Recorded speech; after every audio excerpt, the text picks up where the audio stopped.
Sermon for Trinity Sunday 2025. Every civilization that's existed has some sort of theology about a God.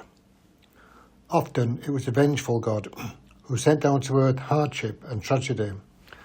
And so this God needed appeasing, and it was done by offering sacrifices, by offering up something that was precious and vital to the community.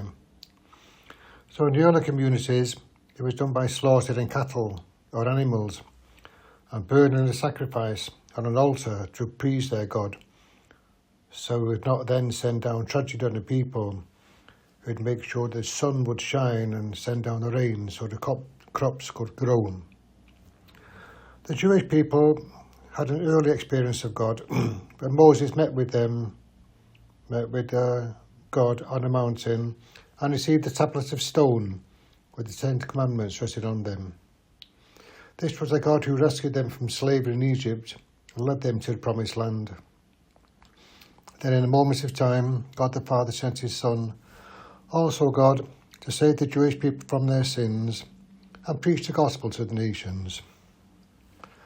At Pentecost, the Holy Spirit came down on the apostles and confirmed them in the faith. So then the work of the Trinity was complete.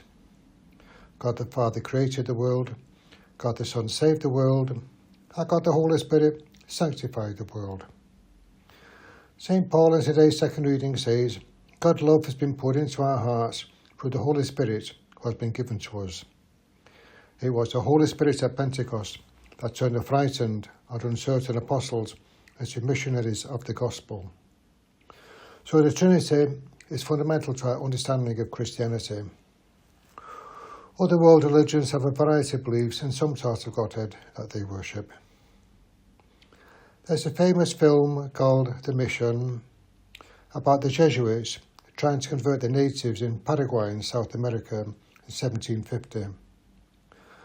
The first missionary priest that makes contact with the natives is eventually strapped to a cross and hurled over the Iguazu Falls to his death. Another priest arrives to take his place and achieves much better success and eventually builds up a very successful mission. I won't tell you how it ends because you might want to watch it on TV.